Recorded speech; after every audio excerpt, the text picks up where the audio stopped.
Elsa Ponset. Inocencia radical. Edición en digital por Grupo LTC.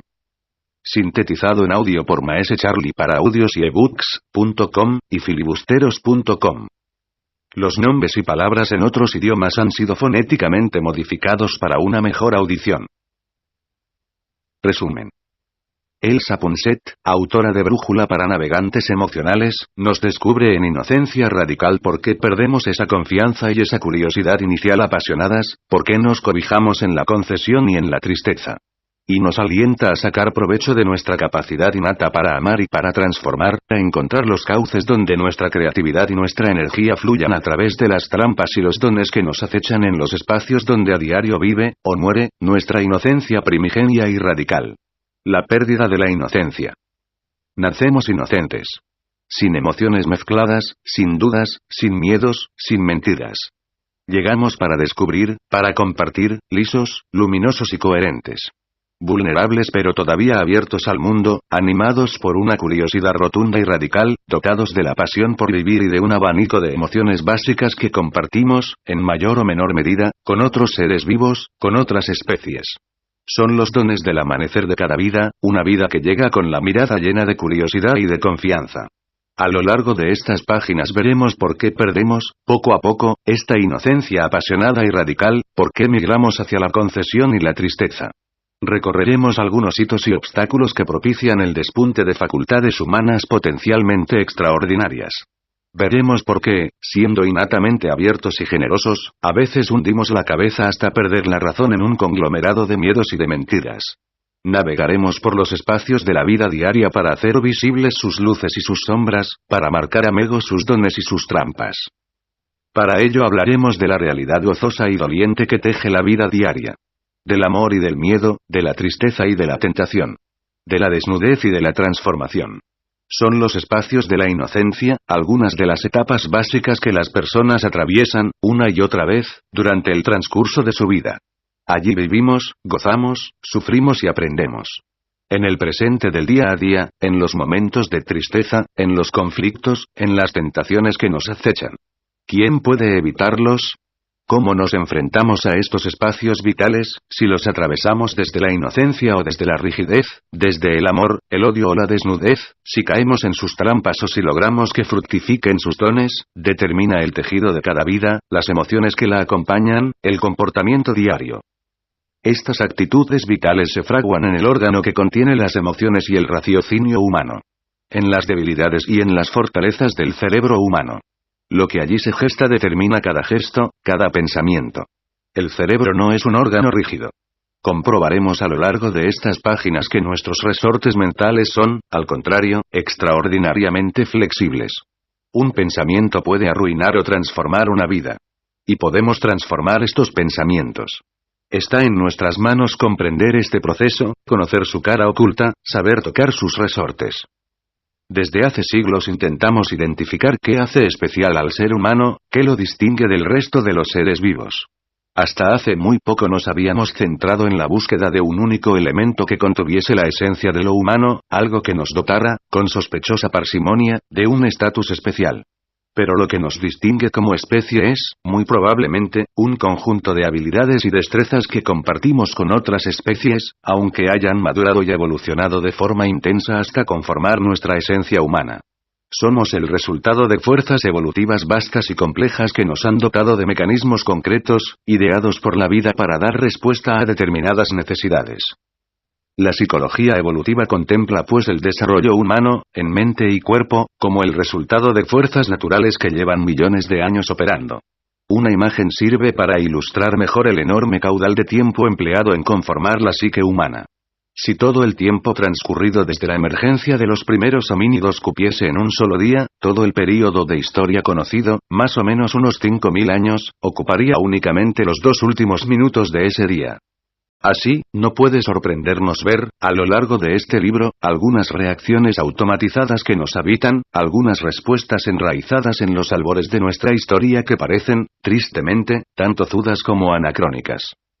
La fuerza brutal de los siglos de condicionamientos genéticos y culturales que soportamos sin apenas ser conscientes del peso de esta mochila milenaria no es, sin embargo, fatalista. El cerebro, al contrario de lo que se creía hasta hace poco, es plástico, capaz de regenerarse y de encontrar nuevas formas de manifestarse y de comunicarse. Pero la complejidad del cerebro humano es un arma de doble filo. Por una parte somos tan flexibles y sutiles que creamos, soñamos e inventamos. Por otra, somos propensos a viajar en el tiempo, a presentir y a temer. Las mismas capacidades que sirven para la creatividad pueden atarnos de pies y manos a lealtades trasnochadas y miedos inventados. Para protegernos, ponemos en pie defensas milenarias que ya no son necesarias. No hay peor cárcel que la que construimos nosotros mismos con los límites autoimpuestos y la negación de la vida fluida e incierta. No solo arrastramos un código desfasado y grabado a sangre y fuego. La mirada humana se fija, sobre todo, en las aristas de la vida diaria. Amplificamos los peligros, revivimos las ausencias, lamentamos las carencias. Perdemos la perspectiva. Nos centramos en los obstáculos, en las voces quejumbrosas de quienes nos acompañan en este breve viaje a quién sabe dónde, empeñados en acumular dudosas certezas y confortantes riquezas. Sin embargo, nada de eso logra aplacar la soledad vital que nos acompaña. Nos sentimos solos aunque estemos rodeados. La clave de nuestra avanzada evolución podría estar precisamente en el entorno social complejo que ha fomentado el desarrollo del cerebro humano. Hemos tenido que desarrollar estrategias muy refinadas para movernos con soltura por un grupo social complejo que nos hace sentir pequeños y vulnerables, recursos concretos para navegar entre tanto competidor y tanto peligro, para distinguir y para marcar con claridad al amigo del enemigo. Mentir es un recurso útil para ayudarnos. Tal vez por ello la naturaleza está plagada de mentirosos. Algo tan ínfimo como un virus tiene estrategias para engañar los sistemas inmunológicos de sus víctimas, y existen innumerables ejemplos de plantas y especies animales que se protegen de los peligros o destacan entre sus competidores en función de estrategias mentirosas. Mentimos para sobrevivir. Pero no nos gusta hacerlo. Estamos programados para la supervivencia, pero también para amar y para compartir. Cuando mentimos, robamos o manipulamos, nos angustiamos. Cuando no amamos, nos entristecemos. Solo un ser humano enfermo, un psicópata, tolera cómodamente su propia maldad. Para acallar el ruido de la disonancia interna resultante hemos desarrollado mecanismos que justifican casi cualquier acto o decisión, por injusta que pueda resultar. Así hemos abierto la espita de muchas de las paradojas y sinsentidos históricos del comportamiento humano. El abuso, la tortura, la degradación y la mentira. Porque en realidad casi nunca mentimos, sino que nos autojustificamos y para ello nos autoengañamos. El colmo del cerebro humano es que consiga mentirse también a sí mismo. Suavizamos las verdades crudas de la vida, ignoramos aquello y aquellos que conviene ni ver ni escuchar, minimizamos los deseos incómodos o conflictivos. La mente humana pone a nuestra disposición un abanico amplio de recursos automáticos para distorsionar la memoria, las percepciones y la lógica. Tomamos decisiones en función de sesgos cognitivos automáticos, filtramos eficazmente la información circundante, reinventamos la realidad para acomodarla a nuestros deseos y a nuestras necesidades. Retomar nuestras memorias y alterarlas, revisarlas y acomodarlas es un proceso tan corriente que pasa inadvertido.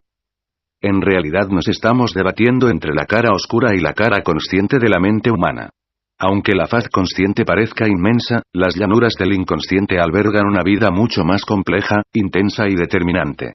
Detrás de cada conciencia acecha un territorio extenso en el que se pueden esconder los miedos y las vergüenzas, las justificaciones y los autoengaños. Es el lado misterioso y más resbaladizo del cerebro humano. De este inconsciente tan inexplorado hablaremos a lo largo de estas páginas, porque allí, casi siempre, es donde vivimos, sentimos y decidimos sin saber por qué ni cómo. De hecho, muchos, tal vez casi todos, nuestros procesos mentales ocurren fuera del ámbito de la conciencia. Cuando los clásicos experimentos de Benjamin Libet desvelaron la supremacía de los procesos inconscientes sobre la mente consciente, desataron también las inagotables controversias acerca de si existe, o no, el libre albedrío. Hoy en día sabemos que el mundo inconsciente es tan complejo y sigiloso que ya no tiene sentido pretender que podemos tenerlo todo bien atado en la conciencia. Pero el poder del inconsciente no cercena la voluntad humana. El problema yace más bien en el poco tiempo que dedicamos a la comprensión de quiénes somos. Que seamos oscuridad o luz dependerá, sobre todo, de nuestro entorno y de que a lo largo de la vida lleguemos a vislumbrar, a educar, a transformar. Vivir sin capacidad de comprensión y de transformación equivale a vivir pasivamente, presos de los comportamientos atávicos y de las creencias trasnochadas que todavía rigen las vidas de las mayorías. Sin duda, uno de los grandes cambios sociales que se avecina responde a la necesidad y a la certeza, que están empezando a calar en la sociedad, de que así como nos pueden enseñar a odiar y a temer, también, y de forma urgente, necesitamos que nos enseñen a sacar partido, deliberadamente, a la enorme capacidad que tenemos para amar y para crear. Bastará con evitar, cuidadosamente, la mentira, las lealtades caducas, los juicios tajantes, las divisiones arbitrarias y excluyentes. Con contradecir, en lugar de justificar, las respuestas automáticas almacenadas en las catacumbas de la mente humana. Con encontrar o inventar los cauces por los que pueda fluir el caudal desbordante de la creatividad humana. Con canalizar la energía viva que nos habita para sortear las trampas y los dones que nos acechan en los espacios de la vida donde, día a día, vive, o muere, nuestra inocencia primigenia y radical. Primero. El presente. ¿Estás aquí?, me preguntó. ¿Y dónde crees que estoy? Contesté sonriendo. Realmente, no había ningún lugar en el que quisiera estar más que allí, en la hierba, bajo la sombra alargada de unos cipreses centenarios junto al hombre que quería. No estás aquí, insistió él. No estás aquí. Quería que me diese cuenta de algo. Suspiré, me acomodé de nuevo en la hierba y cerré los ojos. Él tenía la extraña habilidad de colarse en mi interior y de saber lo que allí ocurría antes incluso de que yo me diese cuenta de ello. ¿Y dónde crees que estoy? Volví a preguntarle sin demasiada convicción. Pero no me contestó, jamás lo hacía. No me facilitaba las claves, nunca. Fue un maestro duro. Sin embargo, tenía razón. Yo estaba en otro lugar. Aunque él había conducido 2 horas para venir a verme, aunque había sugerido que podía quedarse hasta el día siguiente, aunque había llegado con una pequeña maleta, yo no estaba tranquila. Con él nada era nunca definitivo. La felicidad, sobre todo, era solo mía sugerencia frágil, algo que tal vez pudiese ocurrir en otro momento. Por ello yo no estaba allí, a su lado, en el presente, disfrutando de su presencia. Estaba en ese lugar donde me invadía el temor a que se levantase y se marchase de mi lado con cualquier excusa. Era un futuro caprichoso, un espacio donde yo no contaba, casi ni existía y desde luego no podía cambiar nada. Estaba atrapada en el deseo punzante de cerrar las puertas del mundo para retenerlo junto a mí hasta el día siguiente. Era un lugar de temor y de impotencia. ¿Sabes cuando miras las cosas pero no estás allí? Le dije despacio. Miras la vida pasar pero no estás dentro. Sabes que deberías estar dentro, pero estás fuera. Es como una película, eres un actor en un sueño. Allí es donde estoy yo ahora mismo. A la espera de que no ocurra lo que temo. Veo el mundo pasar pero no formo parte de ese mundo. No decido nada, estoy a merced de otros, a la espera de que todo vaya como deseo. Odio este lugar. Asintió. Él sabía perfectamente que yo estaba en ese lugar y por qué. Era experto manejando las emociones de los demás. Manipulaba y luego miraba tranquilo cómo uno se debatía entre el deseo, la incertidumbre y el miedo. Yo nunca quise vivir en un teatro. Él en cambio había elegido de forma deliberada y permanente el papel de espectador anónimo y distante. Se sentaba donde quería, o donde podía, y daba órdenes a sus actores. Solo se preocupaba de que no lo alcanzase la vida, porque creía que así la tenía derrotada de antemano. Debía ser tan grande la soledad en su extraña y deliberada ausencia que a veces rompía sus propias reglas con un gesto o una palabra que traslucían vida, amor o dolor. Sus escapadas a la vida cobraban demasiada importancia para mí porque eran tan escasas. Pero enseguida regresaba a su butaca, seguro, estéril y parapetado. Se estiró, y sonrió. Tengo que irme, dijo. No te lo había dicho, pero he de devolver el coche a mi hermano. No es solo privilegio de algunas personas secuestrar los pensamientos y las emociones de quienes las rodean. ¿Por qué cuesta hacer algo aparentemente tan sencillo como aceptar los límites de la vida que nos ha tocado y ocuparlos con plenitud? ¿Por qué no somos siempre capaces de disfrutar de los sonidos, de los olores y de los colores, de sentir sin concesiones el aquí y el ahora de la vida que nos rodea y que debería empaparnos? Es por los estímulos externos, por las prisas, por la tiranía de lo urgente, por las expectativas, la frustración o la insatisfacción razonada, e incluso razonable. ¿Pueden ellos alejarnos del núcleo duro de la vida, de su cruda y viviente realidad, de su latido tozudo? En Galicia, en el televisor mal sintonizado de una minúscula casita plantada frente a una playa salvaje, escuché a Bruce Springsteen explicar, con su característica y formidable sencillez, lo que significa para él estar presente cuando se sube a un escenario, en particular una noche de concierto en la popularísima Super Bowl americana de 2009. Me preocupaba que pudiese estar fuera de mí mismo en vez de estar en el momento presente. Mi viejo amigo Peter Wolf me dijo una vez: lo más extraño que te puede pasar en el escenario es ponerte a pensar acerca de lo que estás haciendo. Es verdad. Observarse a distancia mientras haces el esfuerzo de vivir el momento es una experiencia desagradable. Me ha pasado más de una vez. Es un problema existencial. Cuando me pasa, hago lo que sea para acabar con ello.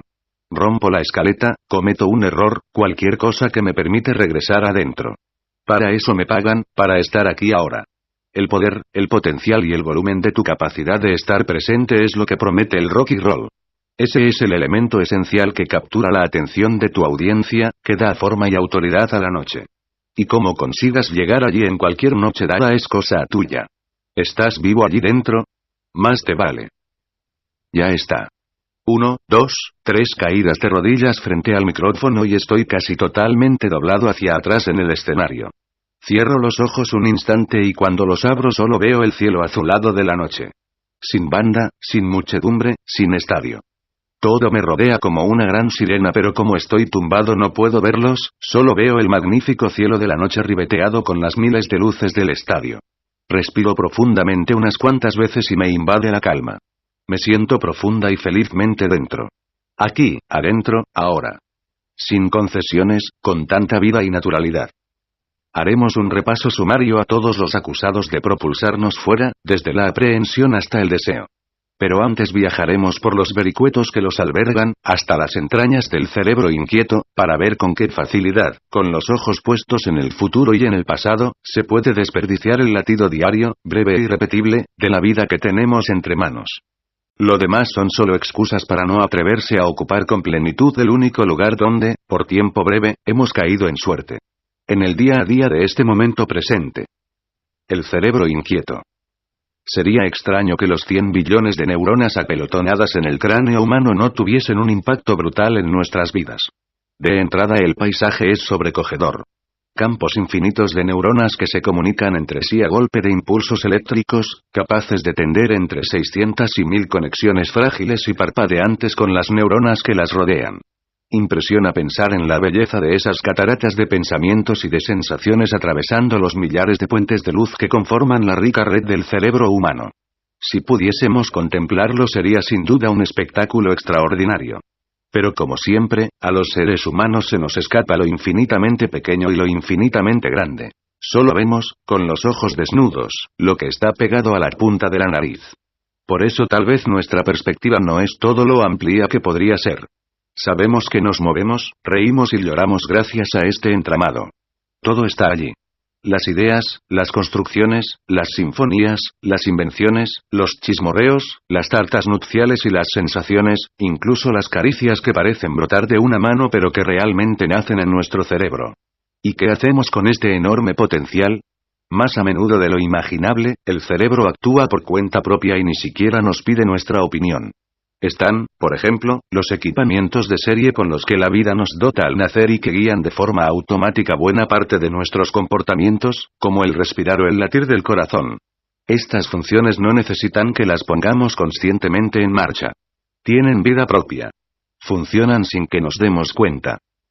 Una vez traspasado el umbral de las funciones básicas y automatizadas de la vida, el cerebro tampoco cuenta demasiado con nuestro consenso, sino que se rige en función de patrones que buscan la supervivencia y el placer y que evitan cuidadosamente aquello que pueda estresarlo.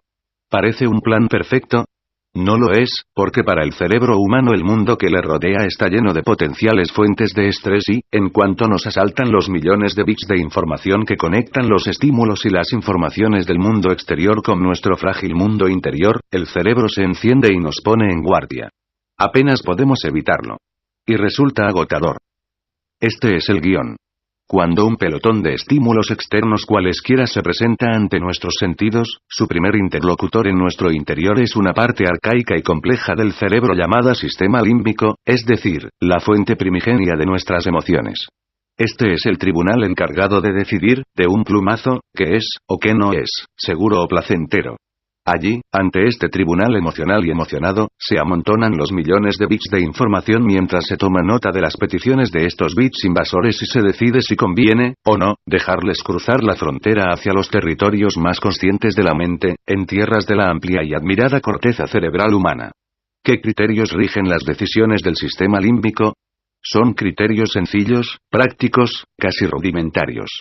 Si los bits de información se apelotonan torpe o ruidosamente, o si blanden algún tipo de arma en las manos, como una amenaza cualquiera o un fusil, entonces el cerebro entra en su modo reactivo, es decir, da la señal de alarma y aconseja, o más bien ordena a voz en grito, la única estrategia que conoce.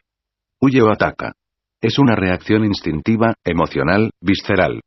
Por ello los historiadores del cerebro han apodado a nuestro sistema límbico, cerebro reactivo. Solo aquello que no desconcierte, aburra o asuste al cerebro reactivo logrará traspasar la frontera de las emociones y penetrar en el territorio de la consciencia más racional. ¿Y qué tarda?, se preguntará tal vez algún lector previsor, escarmentado por el recuerdo de los trámites burocráticos que tanto entorpecen nuestra vida diaria. ¿Qué tarda este sistema límbico en tomar sus decisiones? ¿Está el cerebro tan atascado, y resulta tan ineficaz, como nuestro sistema judicial? No. Al contrario de lo que ocurre en nuestros juzgados, el sistema límbico está digitalizado y funciona con gran eficacia y rapidez. Tal vez se le podría reprochar ser tan veloz, tan reactivo que a veces carece de sutileza. En aras de la eficacia se ha visto obligado a categorizar y a dividir el mundo y sus consiguientes peligros y atractivos de forma un tanto rígida. Eso lo veremos más adelante. Pero lo cierto es que, en cuanto a velocidad y a capacidad resolutiva, el cerebro reactivo no tiene parangón en el mundo racional, aquel que se rige por decisiones meditadas y sopesadas, es decir, supuestamente racionales. De hecho se ha comprobado que las personas activan su cerebro reactivo ante imágenes desagradables incluso cuando las perciben de forma subliminal, antes siquiera de que tengan tiempo de registrarlas conscientemente. Es un indicio más de esta batalla monumental, de la que hablaremos a lo largo de todo este libro, que se libra en la mente humana entre la conciencia racional y el inconsciente. Ya hemos atravesado el umbral de la conciencia. Ya podemos pensar, soñar, elucubrar, imaginar. Y aquí, en los dominios de una corteza cerebral sofisticada y llena de posibilidades, se plantean problemas de una naturaleza muy distinta a los anteriormente enunciados. Ahora sí que por fin podremos empezar a decidir.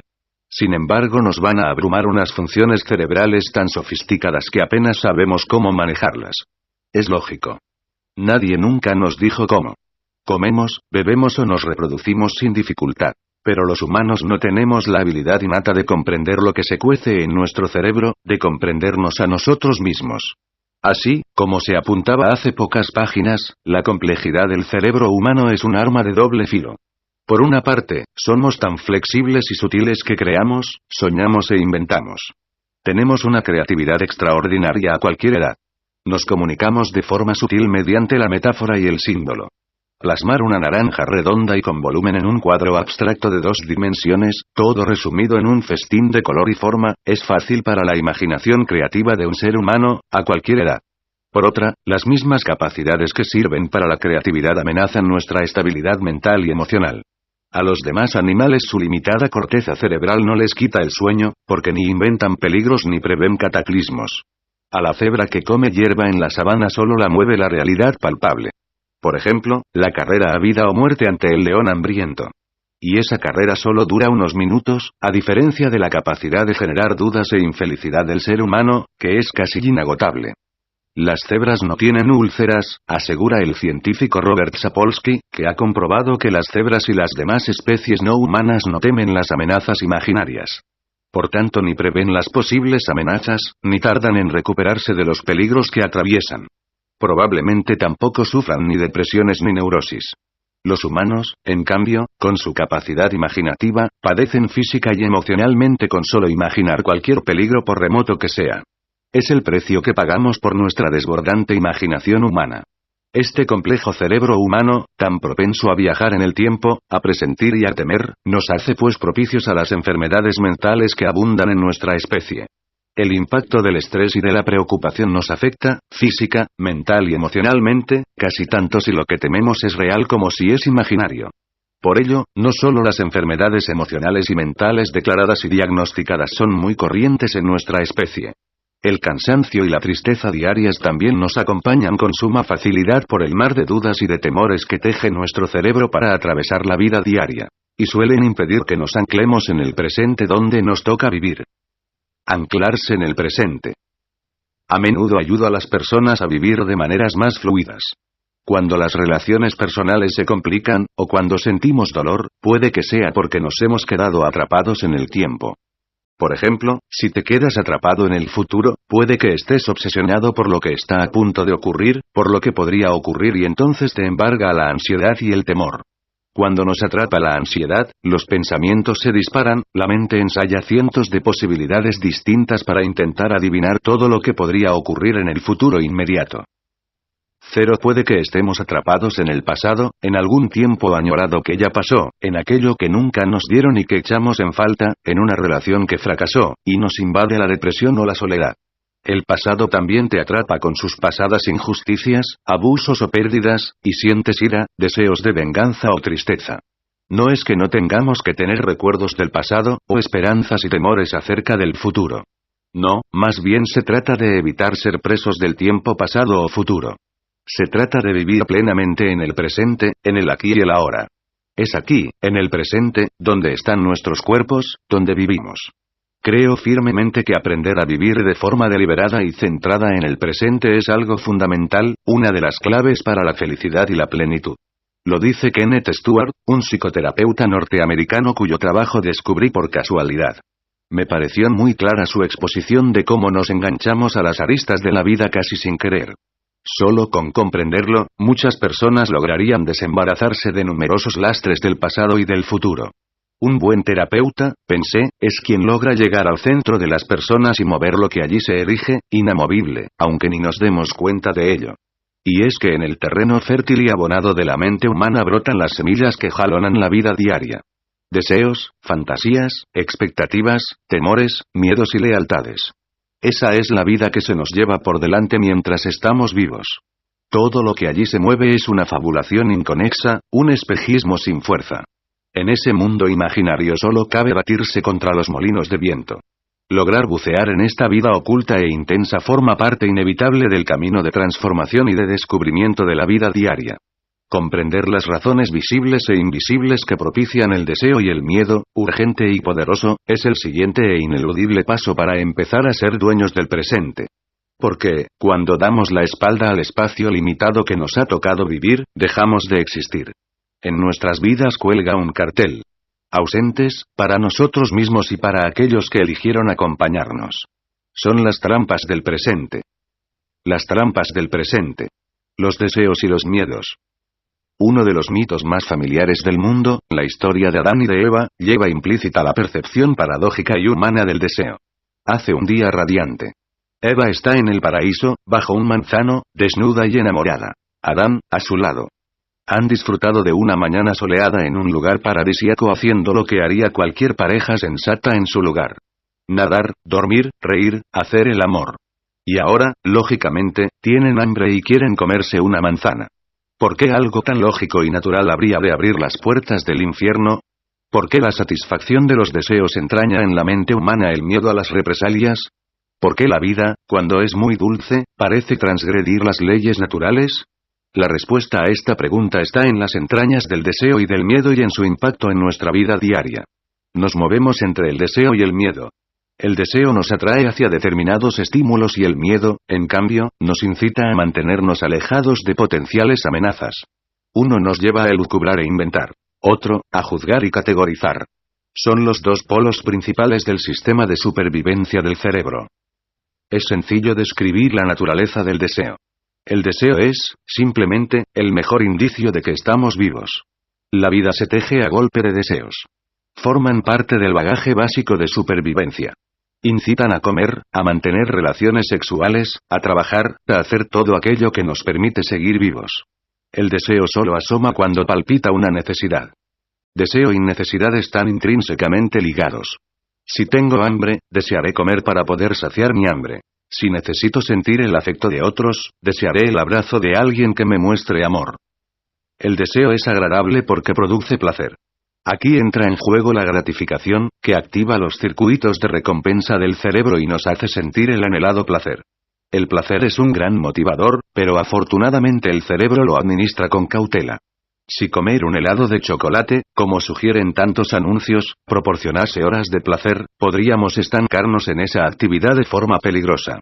De hecho, si a unas ratitas se les ofrece la posibilidad de estimular el centro de placer cerebral por medio de una palanca, son capaces de pulsar la palanca miles de veces en una sola hora.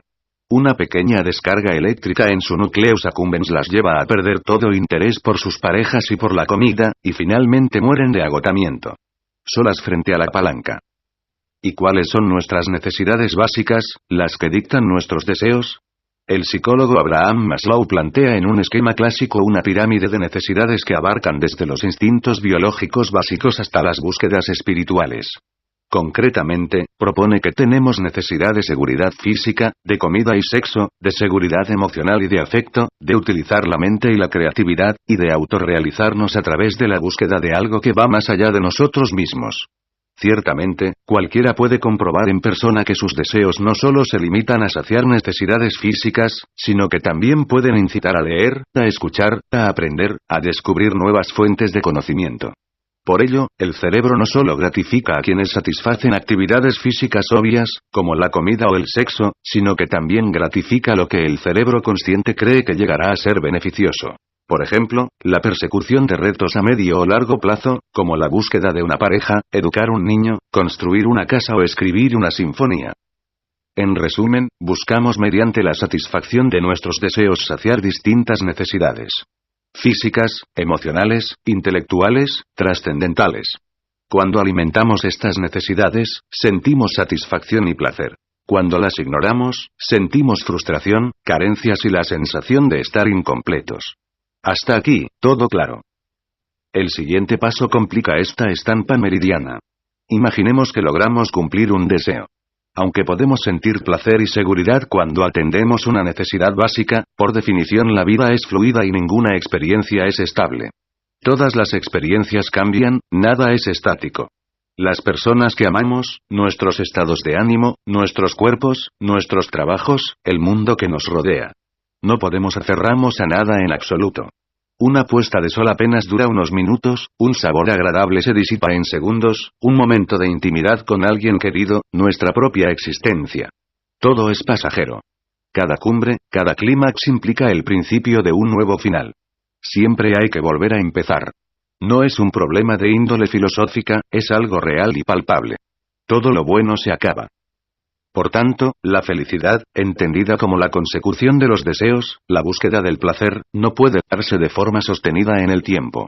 Cada cumbre, cada ola de placer o de felicidad llevan impreso en su existencia su inevitable declive. El problema no es el deseo en sí, sino llegar a aceptar que su gratificación es, siempre, inestable, pasajera. Y aún más. El ser humano tiene muchos deseos más difíciles de saciar que los demás seres vivos. Ellos tienen una vida más basada en lo instintivo y en lo emocional. Los humanos lidiamos, en cambio, con emociones mezcladas debido a la gran capacidad cognitiva del cerebro humano. Podemos sentir a la vez alegría por emprender una vida en una ciudad extranjera y pena por dejar a la familia, curiosidad por un nuevo trabajo y aprehensión por fracasar. Asimismo, un deseo puede saciar una necesidad y agravar o contradecir otra. Por ejemplo, puedo desear tener una aventura con un vecino pero sentirme mal porque engaño a mi pareja. Puedo desear comerme todo el pastel de queso pero temer el sobrepeso. Puedo desear aceptar un trabajo apasionante pero sufrir por el tiempo robado a mi familia. Cada deseo humano suele implicar una elección, es decir, una pérdida. Cada prioridad relega un poco los demás deseos, las demás necesidades. Tal vez por ello las grandes religiones han tendido a recalcar que la vida es inherentemente insatisfactoria. ¿Significa esto que la vida es una fuente de sufrimiento? Rotundamente, no. Aquí es donde muchas religiones han confundido a sus fieles y contaminado la visión de millones de personas en la búsqueda lógica de la plenitud y la felicidad. Han confundido los síntomas con la enfermedad. Necesidades frustradas y deseos ingobernables. Pongamos que en el mejor de los mundos nuestras necesidades básicas pudieran ser satisfechas. Derivaríamos un placer tal vez pasajero, pero certero. Sin embargo, lo cierto es que muchos deseos se topan con un muro de incomprensión y de frustración. Podemos desear amar, pero ¿y si nadie parece querer o poder satisfacer esta necesidad? Podemos desear trabajar, pero ¿y si todos los trabajos resultan ser callejones sin salida? Un placer puede reemplazarse por otro. Pero una necesidad profunda no desaparece. Sigue allí, insatisfecha, a la espera de que algo o alguien la sacie.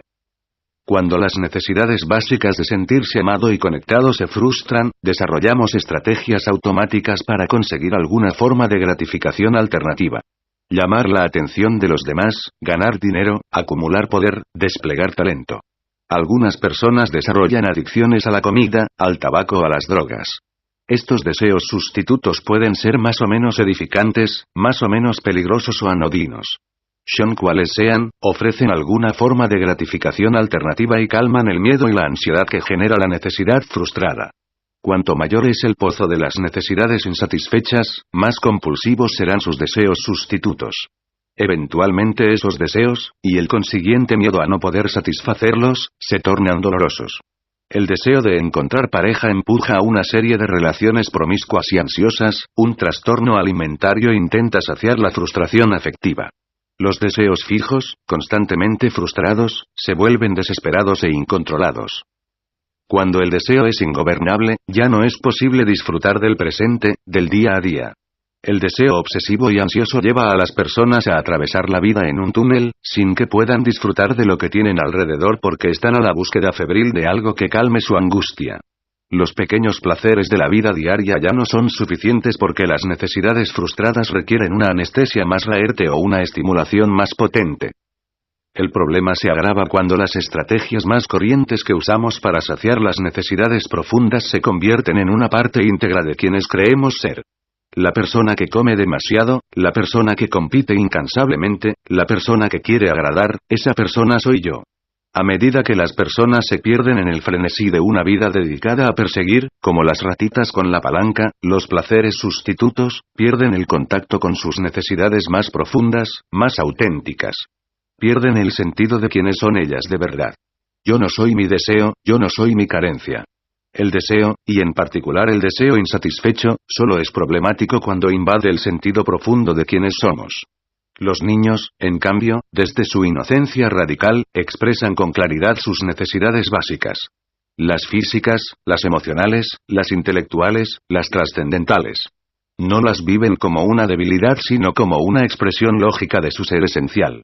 Solo aprenderán a temerlas cuando empiecen a experimentar que no siempre es fácil o posible saciarlas. Intuitivamente, nos ponemos en guardia cuando el deseo azota. El cerebro proyecta de forma inmediata el patrón habitual de nuestros deseos más persistentes y, por tanto, más frustrantes. Otra vez. Advierte ante el posible desastre. Otra vez solo, otra vez abochornado, otra vez fracasado, otra vez. ¿Cómo romper el círculo vicioso? La pregunta clave es simplemente esta. ¿Cómo me relaciono con mi deseo? Se trata de comprender de dónde proviene la fuerza de este deseo. Para ello, no hay que luchar contra los deseos. Se emplea demasiada energía en avergonzarse de los deseos, en frenar ese torrente. La negación del deseo no lo impide, sino que le da incluso más importancia de la que tiene. Es mejor táctica dejarse traspasar por el deseo, y también por el miedo a no satisfacerlo, para poder observar su trayectoria. Se trata de hacer una pausa suficiente para poder conectar y comprender qué mueve estos deseos, sin resistencia, como si se contemplase desde una perspectiva protegida una lluvia de meteoritos en una noche estrellada. Rendirse ante el misterio del deseo, responder a su llamada, comprender su causa. El deseo es solo un fenómeno pasajero, la punta del iceberg de algo mucho más profundo. Una pausa es un momento de libertad. Aunque agarrarse a lo que deseamos forme parte de nuestros condicionamientos, nos ciega a nuestras necesidades más profundas y nos mantiene aprisionados en el deseo. La libertad empieza cuando hacemos una pausa y prestamos atención serena a nuestra experiencia, dice la psicóloga Tara Brach. Para ello, recomienda desarrollar la estrategia regular de hacer una breve y deliberada pausa en el ajetreo diario. Una pausa es una suspensión de la actividad, un tiempo de distanciamiento temporal en el que dejamos de movernos hacia una meta cualquiera. Dejamos de preguntar. ¿Y qué hago ahora? La pausa es un momento de libertad que puede acaecer en medio de cualquier actividad.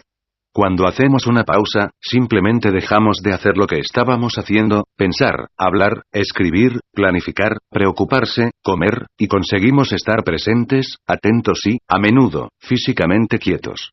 Puedes intentar hacerlo ahora mismo. Deja de leer y quédate allí, sin hacer nada, simplemente atento a la experiencia presente. Tara Brach también recomienda aprender a distinguir entre el deseo y la necesidad con el siguiente ejercicio. Piensa acerca de un ámbito de tu vida donde te sientes arrastrado por tus carencias. Puede ser comida, cigarrillos, alcohol, sexo, decir cosas críticas, juegos de ordenador, trabajo o compras compulsivas. Decide que durante una semana practicarás la pausa como respuesta a estos deseos compulsivos. Cuando hagas la pausa, quédate físicamente quieto y fíjate con atención en la naturaleza de tu deseo. ¿Cómo se siente tu cuerpo cuando el deseo es fuerte? ¿Dónde sientes el deseo con más fuerza? ¿El deseo y la carencia están en el estómago? ¿Es un mariposeo en el pecho? ¿Te duelen los brazos? ¿Te parece que el futuro te arrastra? ¿Está la mente agitada y veloz? ¿O lenta y aburrida? Fíjate en si esta experiencia se modifica tras unos momentos, más o menos un minuto, de pausa. Pregúntate tal vez, ¿qué me falta ahora mismo? Y escucha sin juzgar, desde el corazón. Si cuando termine esta pausa decides acceder al deseo, hazlo lentamente y con plena conciencia. ¿Sientes tensión, emoción, te estás criticando, tienes miedo? Fíjate con una atención clara y compasiva en las sensaciones, las emociones y los pensamientos que surgen ahora. Regresando finalmente a la pregunta que iniciaba esta reflexión. ¿Por qué algo tan sensato y natural como el deseo habría de abrir las puertas del infierno? ¿Por qué su satisfacción entraña para la mente humana el miedo a las represalias? ¿Por qué la vida, cuando es muy dulce, parece transgredir las leyes naturales? Los mitos universales, como el de Adán y Eva, solo reflejan la realidad tal y como la experimentamos de forma inconsciente. El deseo vive una existencia contradictoria en nuestro interior. Por una parte, la sociedad nos incita a generar y saciar los deseos de forma compulsiva, pero también nos susurra que es egoísta y hedonista entregarse a los deseos. Se supone que tenemos que trascenderlos, que atornillar la intensidad de las pasiones porque nos alejan de una idea de la humanidad muy peculiar. Un mundo irreal, donde el deseo se siente solo en relación a los objetos adecuados. Si no, se niega y se desmiente. Es un mundo, por ejemplo, donde las vírgenes tienen hijos, pero ni aman ni envejecen. Hay imágenes y leyendas que niegan la realidad compleja de la vida y de las necesidades que nos habitan.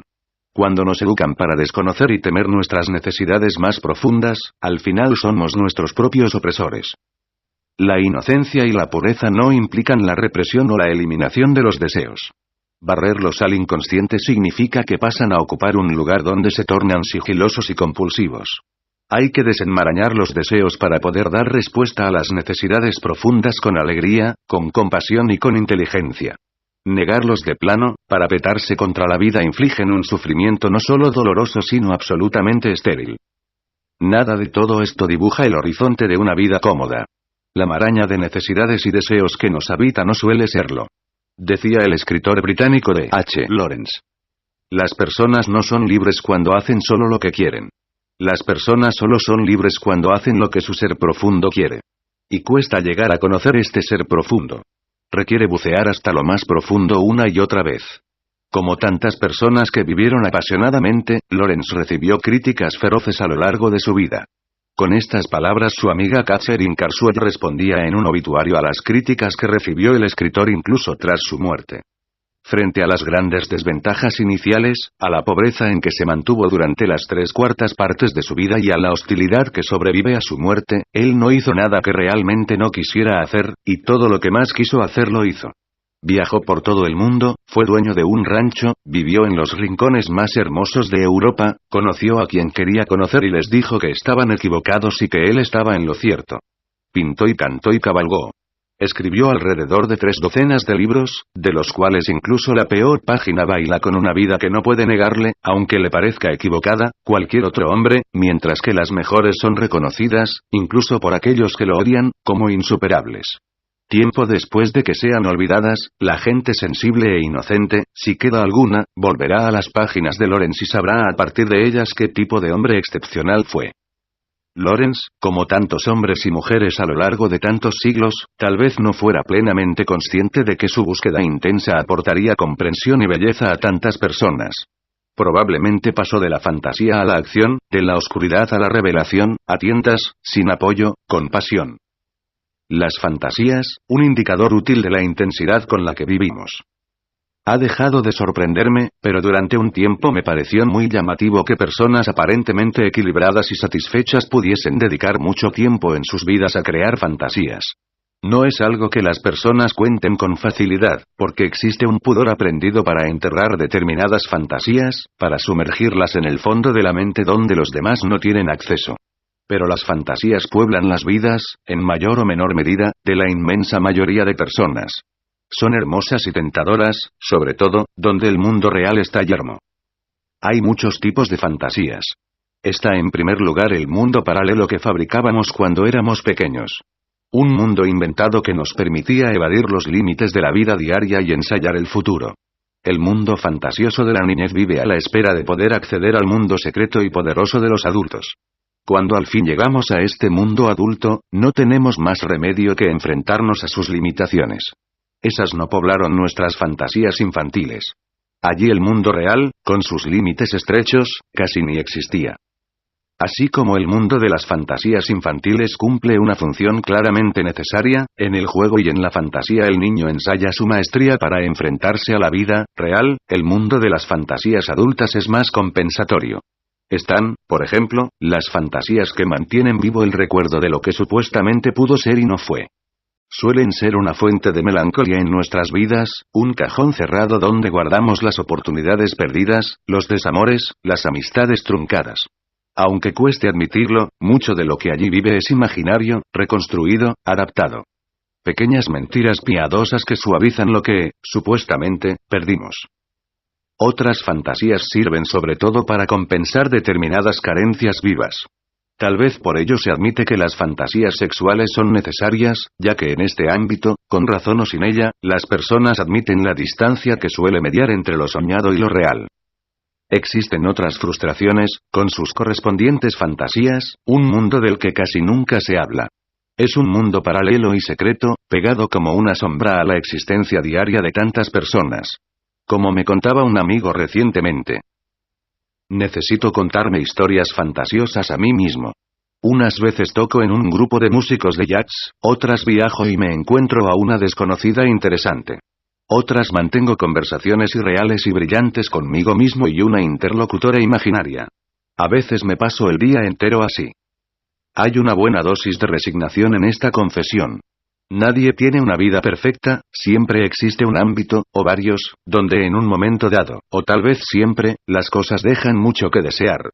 La fantasía ayuda a ensanchar los límites adustos de la vida real. La capacidad imaginativa humana, tan pronunciada, ayuda en este empeño porque permite que apenas nos demos cuenta de la diferencia entre una buena fantasía y un hecho real. Este, en el fondo, es un regalo de nuestras mentes creativas para vivir sin cargar con demasiadas frustraciones. Y quienes evitan tajantemente las fantasías compensatorias suelen pagar el precio con una vida seca y frustrante. Pero las fantasías son también un indicador muy útil para que podamos detectar en qué ámbitos nuestras vidas son claramente insatisfactorias. Y si la fantasía pasa de ser un pasatiempo divertido o una vía de escape alternativa que alivie una frustración sexual, emocional o de cualquier signo para pasar a formar una parte determinante del presente, lo hace en detrimento de la vida diaria. Cuando esto ocurre, la fantasía compensatoria puede invadir el presente como una hiedra, ahogando al árbol que la sujeta. Se convierte así en una excusa tentadora para evitar los retos de aquello que anhelamos en secreto. Las fantasías eluden el fracaso, y también la victoria. Hasta aquí, unas pinceladas del hermoso paisaje de un cerebro inquieto que por sí solo tiende a divagar, prevenir, temer y desear. Pero podemos utilizar la extraordinaria capacidad fabuladora del cerebro para inventar cosas bellas y serenas que nos afecten de forma positiva. Sí, pero solo de forma consciente y deliberada. Ahora mismo veremos cómo algunas personas consiguen lo que hasta hace muy poco nos parecía imposible.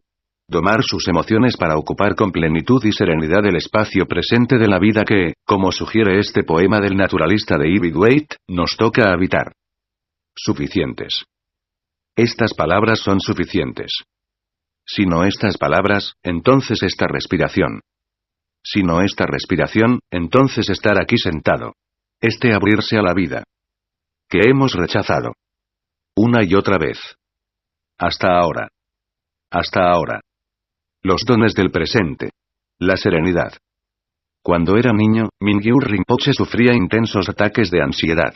Si un psiquiatra infantil hubiera podido llegar hasta el minúsculo pueblo de Nepal donde pasó su infancia, probablemente le hubiese diagnosticado un desorden de ansiedad y le hubiese recetado medicación para influir sobre su bioquímica cerebral. Su familia lo embarcó, en cambio, en un curso de 3 años para aprender a meditar. La comprensión del cerebro, hasta 1999, estaba lastrada por una premisa falsa, aunque básica en el campo de la neurociencia, que aseguraba que el cerebro de los adultos mamíferos es invariable. Ni le nacían nuevas neuronas ni podían alterarse las funciones de sus estructuras. Solo se admitía hasta entonces que en los niños y los jóvenes sí se realizaban el fortalecimiento o la poda de las sinapsis cerebrales, las conexiones entre neuronas, pero que no era posible expandir la región encargada de una función mental en particular o alterar las conexiones entre estas regiones. Ambas ideas estaban equivocadas. El cerebro, en realidad, es como las dunas en una playa. Lleva las huellas de nuestros actos, de nuestras destrezas acumuladas, de nuestras decisiones. Y también, como ha quedado claro en los últimos años, de nuestros pensamientos. Sabemos ahora que solo con imaginar que tocamos el piano provocamos un cambio físico en la corteza motora del cerebro. Es lo que denominamos neuroplasticidad, que implica que las estructuras cerebrales no se limitan a las funciones determinadas por la genética encriptada en el ADN y por el entorno de la niñez. Es una gran noticia, una de las más esperanzadoras en muchas décadas, porque abre la puerta a la posibilidad de que las personas puedan evolucionar y transformarse. ¿Qué datos refuerzan este descubrimiento? Desde finales de la década de 1990 estamos comprobando que todas las zonas cerebrales a las que se había atribuido algún aspecto del procesamiento de la emoción también pueden relacionarse con el pensamiento. El proceso cognitivo implica el proceso emocional, por lo que emoción y cognición son inseparables. En la actualidad el trabajo de Richard Davidson, un prestigioso neurocientífico de la Universidad de Wisconsin, y el de otros científicos punteros en este campo en todo el mundo, está siendo determinante para comprobar hasta qué punto es posible la reeducación emocional. El entrenamiento se considera importante para aspectos como la fuerza, la agilidad física, la habilidad atlética y la capacidad musical. Todo, menos las emociones, remarcaba Davidson cuando empezaba a investigar. Lo que Davidson apuntaba entonces es algo fundamental. Así como en el siglo pasado dimos pasos de gigante para lograr mejorar las tasas de supervivencia y de calidad de vida, en el plano físico, ahora, a principios del siglo XXI. Estamos ante el mismo reto de cara a la vida mental, y, por tanto, emocional, de las personas. Estos conocimientos podrán cambiar premisas erróneas acerca de la mente humana que afectan todos los campos, desde la medicina hasta la educación. La pregunta que se formuló entonces Davidson fue esta. Si es posible la reeducación emocional de las personas, tal y como muestra la ciencia, ¿qué medios, qué caminos son los más indicados? La reeducación emocional. En Occidente las estrategias para modificar el comportamiento humano se han centrado en los factores externos, como la farmacología, no en el entrenamiento mental. Las reticencias son claras y hasta cierto punto comprensibles. Hemos asociado el entrenamiento mental al ámbito religioso o espiritual. Pero incluso en esos ámbitos específicos, no hemos desarrollado verdaderos métodos de entrenamiento mental, de meditación, al menos no de la forma meticulosa y deliberada presente en las tradiciones orientales. Por ello, Davidson estableció un acuerdo de colaboración con distintos monjes budistas, exhaustivamente entrenados en las prácticas de la meditación, para poder comparar en el laboratorio su actividad cerebral con personas de la calle, sin entrenar. ¿Cómo puede comprobarse que una parte del cerebro puede gestionar o filtrar la actividad emocional? La amígdala, el centro emocional instintivo del cerebro, arroja reacciones ansiosas e impulsivas. Otra parte del cerebro permite una respuesta más adecuada y correctiva, concretamente, los lóbulos frontales que se encuentran justo detrás de la frente. Todo lo que cubre la mano si apoyo la frente en ella.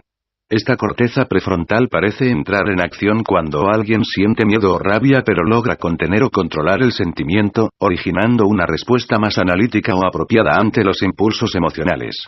Así, cuando una emoción entra en acción, momentos después la corteza prefrontal evalúa la relación de riesgo/beneficio de muchas posibles reacciones y apuesta por la que considera la mejor. La corteza prefrontal izquierda, concretamente, forma parte de un circuito nervioso que puede desconectar, o al menos mitigar, los arranques emocionales negativos. Salvo los más intensos, aquellos que parecen a vida o muerte. En estos casos el cerebro parece decidir que no hay tiempo para pensar racionalmente, por ejemplo si salgo de casa y un coche está a punto de arrollarme. Allí el cerebro toma el mando, decide por mí y me tira hacia atrás. El día de su participación en uno de los experimentos de Richard Davidson, que ya ha acumulado, a lo largo de muchos años, cientos de datos de personas de procedencias diversas, el viejo Lama Rinpoche parecía inmune al estruendo del imán que colgaba encima de su cabeza. Encajado y estirado en algo parecido a un sarcófago o a un estrecho y claustrofobia, tubo de habano gigante, sonreía con serenidad mientras obedecía las órdenes del técnico. Medite, durante 60 segundos, deje de meditar, durante 90 segundos, medite, deje de meditar. Y así sucesivamente, en un entorno artificial que hubiese exasperado, o al menos distraído, a cualquiera. Los datos de Richard Davidson confirman en general una tendencia generalizada en distintos estudios. Las personas más negativas tienden a activar el lóbulo prefrontal derecho, las más positivas tienden a lo contrario. En general, las personas entrenadas en meditar consiguen activar por encima de la media los centros cerebrales que ponen en marcha las emociones más positivas y muestran más capacidad de control sobre sus emociones negativas. El Lama Rinpoche destaca especialmente porque él ha sido, hasta ahora, la persona con la actividad cerebral más elevada en el área izquierda prefrontal de todos los participantes, con una puntuación absolutamente excepcional. Un inciso. Hemos visto que las emociones negativas activan el lado derecho del área prefrontal y las más positivas activan el lado izquierdo. Es interesante señalar que la media que arrojamos en este sentido predice muy bien nuestro humor habitual. Aquellos con tendencia a activar la parte derecha tienden a la depresión y la ansiedad, los que suelen activar más bien la izquierda logran en general recuperarse mejor de los problemas. Por cierto, aunque nuestro humor varía, básicamente regresamos a lo que se denomina el punto nodal de la felicidad. Así, aunque nos toque la lotería, o tras un divorcio, al cabo de un tiempo regresamos a nuestro punto de equilibrio personal, sea este más bien positivo o más bien negativo. Pero desde el año 2004, Richard Davidson ha comprobado que el punto nodal emocional también es móvil y plástico. Es decir, sí podemos influir sobre la tendencia negativa o positiva de este punto nodal. Basta con aprender a entrenarlo. Otros dos estudios, llevados a cabo en la Universidad de California UCLA en 2007, combinaron la neurociencia moderna con enseñanzas budistas milenarias y mostraron por qué la meditación, la habilidad de vivir en el momento presente, sin distraerse, es beneficiosa. Según David Creswell, que formó parte del equipo de investigadores, anteriormente ya se había comprobado repetidamente que la meditación resulta eficaz para reducir el dolor crónico de distintas enfermedades e incluso para modificar el perfil bioquímico de pacientes, pero por primera vez estamos aplicando principios científicos para intentar comprender cómo funcionan estas técnicas. Hemos visto que cuanto más concentrado estás, menos activas la amígdala. Y también hemos detectado en las personas que meditan actividad en los centros de la corteza prefrontal. Esto sugiere que la meditación activa recursos prefrontales para calmar la amígdala. Esto puede ayudar a explicar los beneficios para la salud que se derivan de la meditación y sugiere, por vez primera, una razón de peso por la cual los programas de meditación mejoran el humor y la salud. Estos experimentos, y otros que se llevan a cabo en diversos laboratorios del mundo, muestran claramente el poder de la meditación como una de las herramientas más eficaces que conocemos a día de hoy para reeducar las emociones. Claves de la meditación. Fijar la atención en el presente. La meditación que pretende lograr la concentración de la mente es muy popular en el sureste asiático y en otros puntos del planeta. Su origen está en las enseñanzas budistas que se remontan a hace 2500 años. Una de las técnicas de meditación más habituales es la que se denomina atención plena. Se trata de una técnica por la que la persona se centra en sus emociones, sus pensamientos y sus sensaciones físicas, como, por ejemplo, la respiración, sin juzgarlas y sin reaccionar a ellas. La persona simplemente deja fluir sus pensamientos y sus sensaciones y se deja traspasar por ellos, sin oponer resistencia. Una de las formas de practicar la concentración plena y de prestar atención al presente es poner una etiqueta a las emociones, decir por ejemplo: ahora estoy enfadado o siento mucho estrés ahora, dice Matthew Lieberman, profesor de psicología de la Universidad de California, uno de los autores de un estudio que demuestra que nombrar las emociones consigue calmar el centro de alarma de la amígdala que desata las emociones negativas. Los datos más recientes también revelan que aprender a meditar no es tan ajeno a nuestra cultura occidental como solemos temer, ni tampoco resulta muy complejo de aprender. Por una parte, no hace falta que la meditación se aprenda en un contexto religioso o espiritual. Sus beneficios también se alcanzan por parte de quienes simplemente busquen activar los mecanismos neuroquímicos que facilitan la gestión emocional. Por otra, los cambios más impactantes en el punto nodal de felicidad de las personas que meditan se dan en los primeros tiempos de la práctica de la meditación. Unas semanas o unos meses ya arrojan resultados importantes.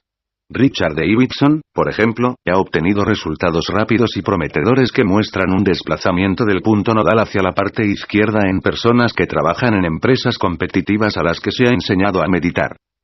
Aunque probablemente resulte más cómodo y riguroso aprender las técnicas de meditación mediante audio o clases específicas, un primer acercamiento puede darse en casa, tras leer este capítulo, para no desperdiciar la oportunidad de aprender una técnica tan sencilla como eficaz que ayuda a vivir el presente en plenitud. Para concentrarse y relajarse, la forma de respirar es fundamental. Por ello, es importante centrarse en practicar la respiración con tranquilidad.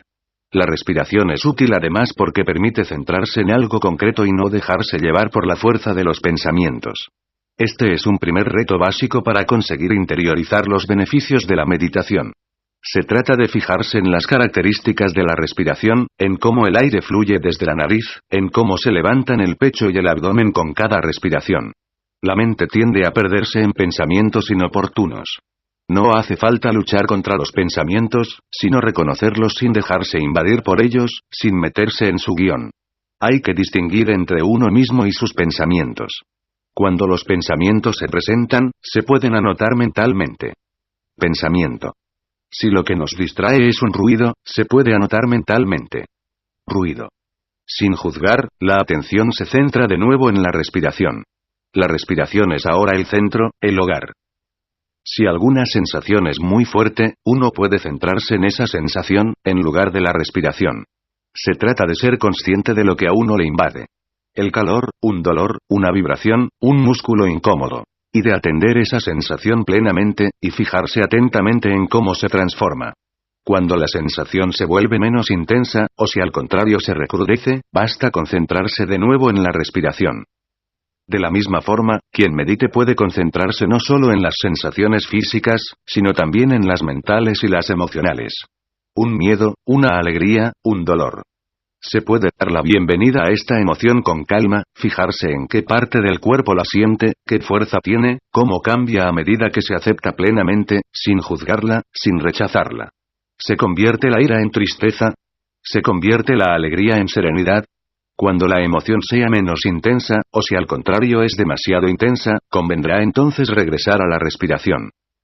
No importan tanto qué sensaciones o qué emociones sentimos cuando meditamos, como aumentar paulatinamente la capacidad de estar en contacto con esas emociones sin perderse en ellas, sin confundirse a uno mismo con algo pasajero, inestable. El psicólogo Joan Garriga describe los beneficios que aporta la meditación de esta manera. Si ahora pudiéramos poner todo en suspenso, todas nuestras ideas acerca de quiénes somos o de qué hacemos, o de los padres que tenemos, de nuestros hijos, y quedarnos en un silencio absoluto, ¿qué queda? El latido, la presencia, el ser, el vacío. Una manera de trabajar es acercarse a este vacío donde no existen el bien y el mal. Simplemente existe la vida desplegando sus formas. Te conviertes en alguien contemplativo que no juzga a nadie, sino que trata de dar un buen lugar a todos. Creo que es el fruto que obtienen las personas que meditan. Se anclan en un lugar que ya no tiene tanto que ver con si nuestros padres fueron buenos o malos, si nuestra pareja nos quiere o no nos quiere. En este lugar hay un gran asentimiento. En Occidente tendemos a sobreprotegernos en lo físico y a abandonarnos en lo emocional. Pero las emociones que pueblan nuestras vidas y conforman todas sus expresiones, palabras, comportamientos, sentimientos, necesitan, como todos los ámbitos de la personalidad y de las destrezas humanas, entrenarse para dar lo mejor de sí mismas. En lo emocional como en lo físico y lo intelectual, abandonarse a la suerte no es una alternativa viable. Encontrar las maneras de ocupar el presente con serenidad es, para la mente y para las emociones, algo tan básico como para el cuerpo mantenerse erguido y aprender a caminar. Segundo. El conflicto. Esto me ayuda a vivir. Comprender la maldad y discernir sus senderos espinados. Calibrar la diferencia, abismal, que media entre la agresión deliberada o el torpe error. Evitar la desconfianza que desgasta. Saber compadecer. Poner límites a aquello que me daña. Vivir no es tarea fácil. Llegamos a la vida abrazando todas las contradicciones que tejen la existencia. La necesidad de plantar un cuerpo físico en la tierra, de encajar en una familia, de dejar brotar la voz propia, de defender un espacio y de seguir, día tras día, año tras año, en permanente cuerpo a cuerpo con los intereses, las creencias, las lealtades y las exigencias propias y ajenas. El conflicto, de entrada, es tan brusco que podemos quedarnos atrapados en su visión hiriente y sesgada. La mirada del abate Pierre, apodado el Ángel de los Pobres, un extraordinario sacerdote católico francés miembro de la Resistencia y fundador de la Organización de Ayuda Humanitaria de los Traperos de Emaús, encerraba tormento y ternura. Decía que tenemos que mantener los dos ojos abiertos. Uno para observar la miseria del mundo y combatirla, y otro para contemplar su incomparable belleza para poder agradecerla. ¿Cómo encontrar ese equilibrio? Los fantasmas de la indefensión. Anoche dormí sola en un lugar aislado. Desperté de madrugada por el ladrido de los perros. Calcé un sillón frente a la puerta y consideré qué posibilidades tenía de salir por el balcón. Volando, tal vez. Ninguna.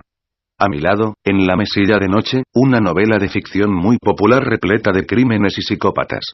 Abajo, en la cocina abandonados en un rincón, los periódicos del día anterior, o de cualquier otro, voceando el terror y la indefensión. En los oídos me latía el ruido del último telediario, con su lúgubre cantinela indistinguible del anterior, todo desastre y aflicción. Como dice mi hija de 4 años cuando parodia a los presentadores del telediario, cuchara de madera en mano cual micrófono.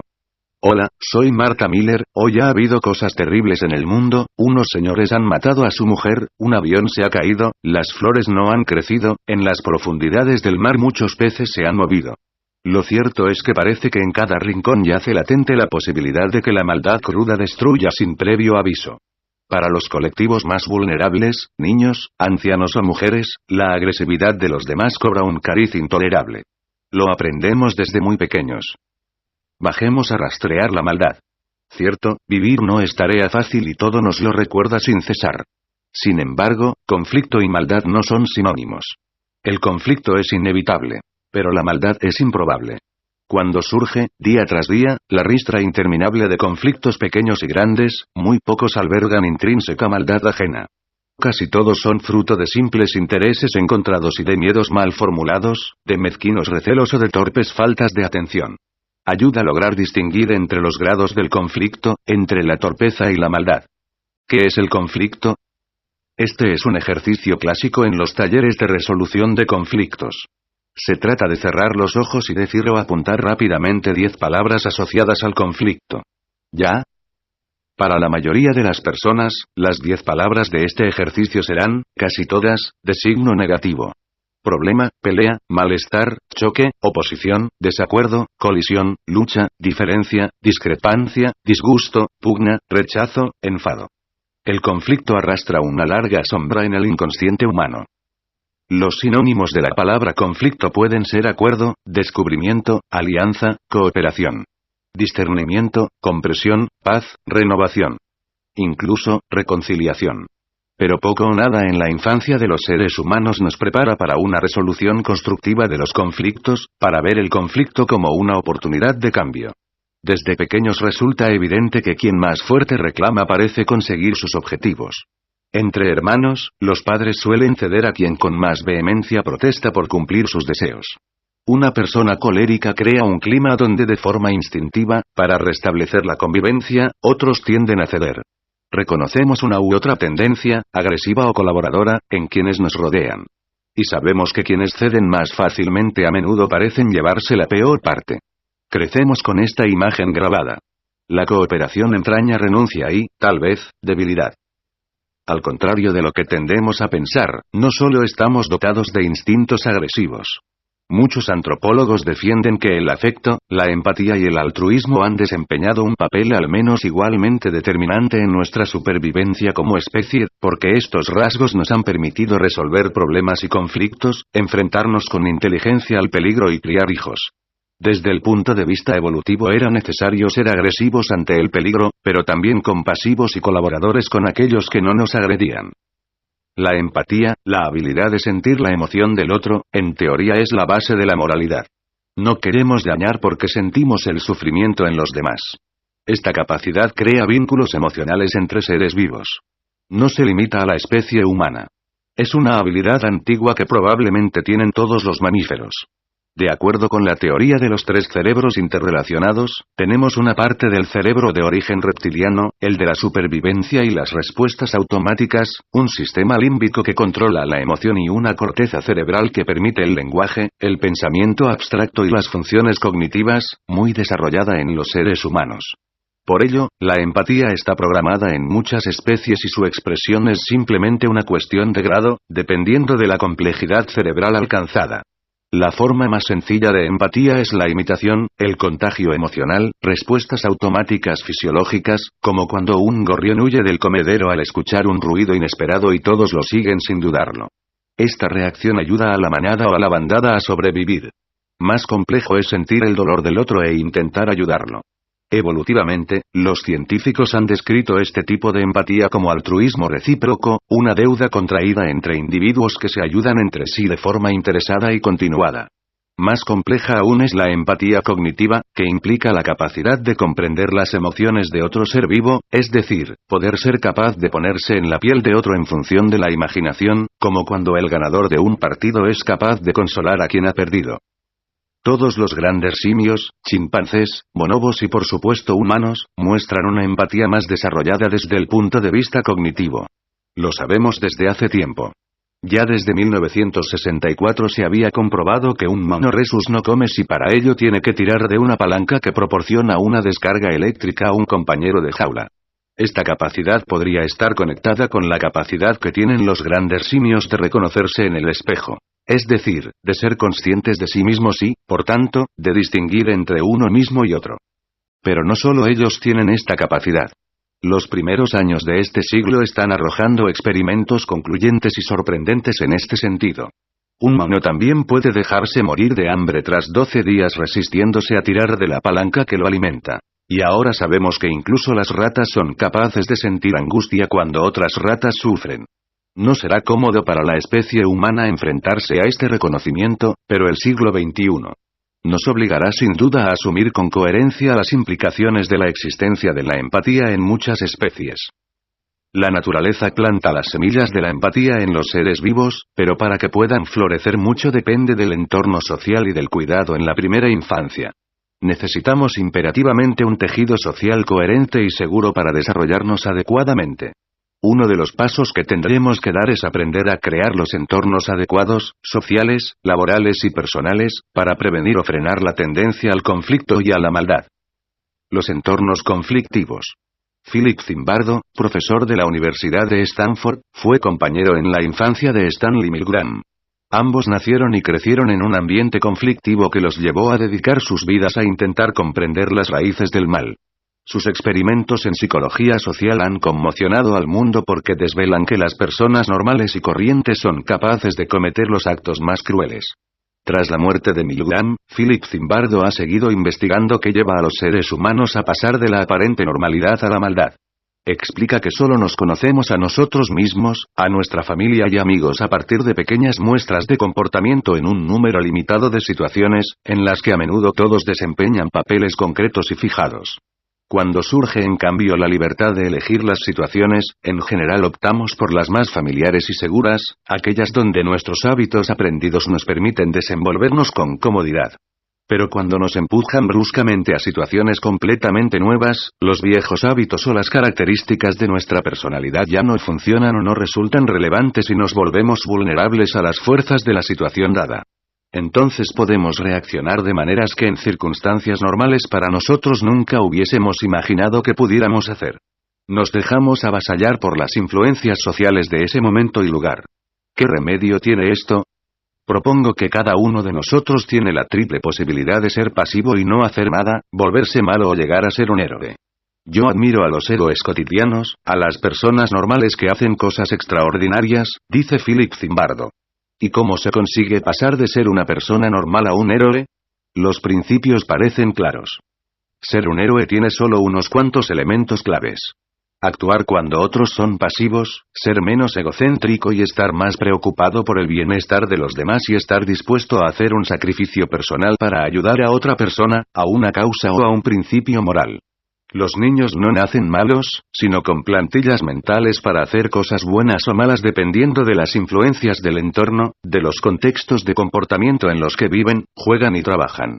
La mayoría de los niños son buenos la mayor parte del tiempo, es tarea de los adultos crear entornos vitales en los que jueguen, estudien y trabajen en los que desarrollen lo mejor de la naturaleza humana, a la vez que reducen la tentación de deslizarse por la peligrosa pendiente que lleva hacia las malas acciones. Philip Zimbardo contrapone la banalidad del mal a la banalidad del heroísmo, que describe a personas normales que se involucran en acciones extraordinarias de servicio a la humanidad, generalmente en una situación excepcional. Esto tiene aplicaciones prácticas importantes y radicales en la vida diaria de la sociedad y en la educación de los más jóvenes.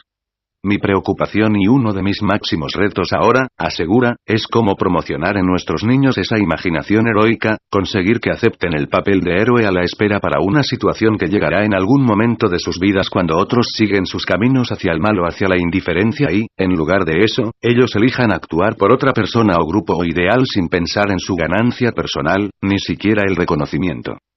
Debo creer que crear una generación de esos héroes normales es nuestra mejor defensa contra el mal, ya sea en el campo de batalla, en las prisiones o en las oficinas centrales de las empresas. También Richard Wrangham, de la Universidad de Harvard, apunta que la violencia de los primates no es compulsiva o instintiva sino, extremadamente sensible al contexto. Lo que la ciencia y la vida nos muestran en realidad no es un ser humano agresivo y destructivo por naturaleza, sino un ser humano que vive en un medio complejo en el que debe poner en marcha todos sus recursos para poder sobrevivir. Si el medio lo amenaza, el mecanismo innato será la huida o la agresión. La meta final no es la agresividad por sí misma, sino la supervivencia. Pero ¿y cuando el conflicto sí es sinónimo de maldad? Las raíces del mal. La maldad tiene representaciones simbólicas y deja rastros en todas las culturas. Cada cultura se enfrenta a la maldad de una manera diferente. Los esquimales Yupik, por ejemplo, llaman kungaleta a la persona que miente, hace trampas, roba y abusa sexualmente de las mujeres. Jane Murphy, una antropóloga que realizó un estudio sobre esta comunidad de esquimales, preguntó a uno de los esquimales qué hace el grupo cuando se enfrenta a un hombre de estas características. «Alguien lo empuja al agua helada cuando nadie mira», contestó. En esta respuesta subyace tal vez la intuición de que nada hará cambiar a quien es capaz de agredir sin piedad. La lucha contra este tipo de individuos compulsivamente malévolos suele ser a vida o muerte. Aunque la maldad es tan vieja como el mundo, el cirujano francés Philippe Pinel describió la psicopatía por vez primera en un contexto clínico en 1801. La describió como manía sin delirio. Es decir, que lo que más llamaba la atención era esa capacidad de hacer daño sin estar loco. Los demás tenían que soportar un comportamiento profundamente antisocial y a veces muy violento por parte de una persona en apariencia cuerda. En distintos países pero con descripciones similares, al psicópata se le reprochaba, sobre todo, esta falta de conciencia. ¿Quién puede fiarse de alguien que no respeta las reglas del juego? Es la seña de identidad de la maldad. Desde el siglo XIX. Los observadores de la maldad y de la psicopatía han constatado que los síntomas de la maldad enfermiza pueden detectarse en los primeros años de vida. Uno de los pioneros en el estudio de la psicopatía fue un psiquiatra americano llamado Herbie Clicquey. Una de sus observaciones, tras un estudio realizado en un hospital psiquiátrico de Georgia, era que los psicópatas provenían de todo tipo de clases sociales, marginales y pudientes.